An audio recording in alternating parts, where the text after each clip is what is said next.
Xavier, can you tell me a little bit about Saint-Emilion and what makes it a different appellation for Bordeaux? Sure. So the history first, we've been making wine in Saint-Emilion since the Romans, so quite a long history, 1,500 plus years of winemaking. So that's already a big difference with some of the other maybe newer world regions globally. The other one is the diversity of the terroirs. As you may know, in Saint-Emilion we have a blend of plateau, we have a blend of slope, we have a blend of plain, and each of them typically have multiple different types of soils. So when you have limestone, then you're going to have a wine that's completely different than if you have sand, for example. So let's talk about the different terroirs of Saint-Emilion. You have the plateau, where you have some vineyards there. What is the plateau? What are the soils, and how does that impact the wine? Sure, so the plateau is effectively a hill that's made of limestone that has a little bit of soil on top of it. So depending on where you are in the plateau, you have more or less soil. But the bottom line is the plateau has tens of meters of limestone as its own soil. If you are very, very close to the valley, you probably will have 30 centimeters of clay. Then if you're a bit farther, you'll have about 1.5 meters of clay. But once the roots go down below 1.5 meters, then they don't have any more space. And then they just run through the rock, which is giving all this minerality taste and this freshness that you see in a lot of Saint-Emilion wines that do have holdings on the plateau. And then as you go down the plains, the wines will tend to be maybe a little more fine and a little less rich, a little less muscular as you would have on the plateau. Excellent. And then your own winery, we're in the middle of the town of Saint-Emilion, which is quite unique here.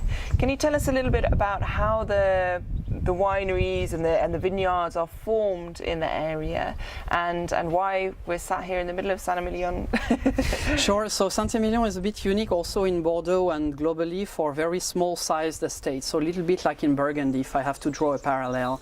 The average size of the areas in Saint-Emilion is probably around 5 to 10 hectares, whereas it can be multiple times bigger in Napa Valley or elsewhere globally, or even in Bordeaux on the left side.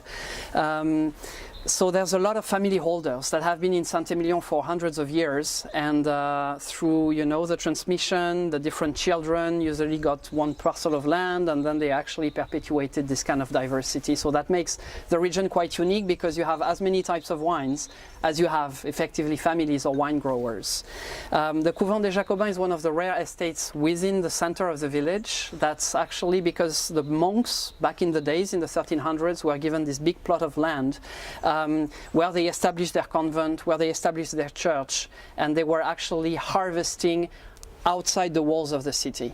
So some of the plots that we are harvesting today, they were actually harvested back in the 1400s and 1300s too. So that's where the origin of Couvent des Jacobins is coming from. Fabulous. And then obviously we're here on the right bank, which means we're more Merlot and Cabernet Franc dominant.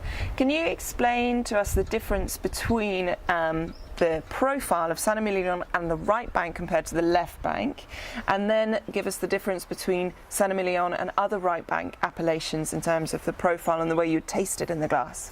Sure. So the first difference, as you may see today, is there's a bit of humidity going on in Saint-Emilion. So Saint-Emilion tends to have soils that tend to be a bit more humid. First of all, they are a bit farther from the river than in the left side, and the soil is also slightly different. It's not conducive of heat. On the left side, you tend to have gravels that during summer absorb the heat, and then during the night of the summer, the heat kind of goes back into the foils and into the leaves and into the grapes. So the maturity level and the ripeness level in the left bank is generally quicker than on the right side. And what that means is the left side tends to use grape varieties that need a lot of warmth in order to grow, like Cabernet, for example. So in Saint-Emilion, the typical blend is going to be about 75-85% Merlot, because our soils are more humid, and the rest generally Cabernet Franc. So the wine styles tend to be quite different. Merlot gives maybe more fruit, more roundness, more suppleness. The Cabernet gives a bit more structure, and that's why you have left bank wines that tend to be a bit more muscular, a bit more strong, a bit more backboney, a bit more spicy, a bit more Cabernet-like. Whereas in the left bank, they tend to be in the right bank. Sorry, they tend to be a bit more maybe approachable in their youth and fruity and round. Excellent. And comparing Saint-Emilion to other right bank appellations? So you have a big amount of diversity within Saint-Emilion, as I was mentioning. So Pomerol is quite close in terms of the grape varieties that we have. They have one big plateau, which tends to be mostly Merlot, and a little bit of Cabernet pockets here and there. So there's a big similarity with Pomerol. And then if you go to Lalande de Pomerol or the other appellations in Entre-deux-Mers and so on, they tend to be bigger estates with generally much larger kind of units, and there is probably a little less soil diversity than there, whereas in Saint-Emilion you probably have thousands of different wines. On the other side, the estates tend to be a bit bigger, and the weather tends to be a little bit more complicated also sometimes. Yeah. Excellent. And we've just done a tasting back down to the 50s, which I would say are still very fresh and vibrant wines. Why is it that Saint-Emilion, being a kind of softer appellation compared to the left bank, why is it that it has this great ageability? Well, a lot of it is down to the terroir. So if you have a good terroir, if you have a good soil, and if you have, I would say, passionate winemakers that are trying to do as good a product as they can, then it will translate into the wine. It's always easier to have a wine that has good aging potential if you have a good raw material, if you have good grapes, and if you have a good soil. That's not the only thing, but that's already a critical aspect of it. And in Saint-Emilion, you have multiple terroirs, but they tend to be on average, very good. They tend to be very good for wine growing. They tend to give a lot of flavors to the different, wines and vintages. And in Couvent des Jacobins, we have a plot on the plateau that is actually giving all this energy and this youth and this minerality and so on. And that's probably one of the reasons why our wines can age very well, like all the other estates on the plateau. Fantastic.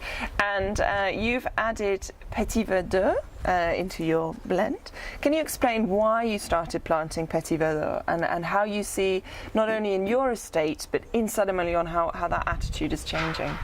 Sure. So there's actually two reasons. One is you have to project yourself 10, 20, 30 years away from today, okay? And climate is changing. I think nobody is denying this in a wild manner anymore.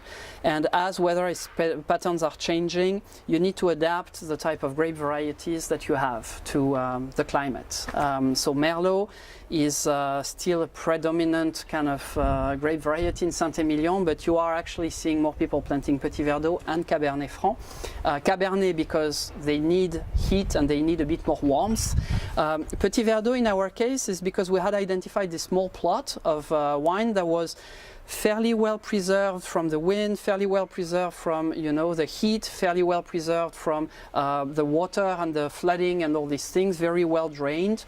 And we just gave it a shot. The soil quality was pretty good, and for 3 vintages, what we feel it's adding to us is a bit more density in the wine and an identity that you can start finding from vintage to vintage. In Saint-Emilion, Petit Verdot is still very tiny, but I think if you grow it well, people will understand that it can contribute a lot to the wine quality and standing and identity, and it can complement very well the Merlot and the Cabernet, which each of the grape varieties is adding its own identity and its own pace within the blend. Excellent. And my last question is also to do with another innovation of yours here in Saint-Emilion. You've moved to an organic estate and producer in the winery. How do you see the future of the region in terms of organic production? Yeah, I think the trend has been kicked already about 10 years ago or so. It's actually accelerating. I think with scientific progress, every single vine grower is getting a better understanding of what organic entails. So it's not a scary word anymore. And what we are observing is people are trying to make the effort to do organic, whether it's a classified estate like ourselves or some others, or whether it's, a chateau with a much smaller size and a more family orientation.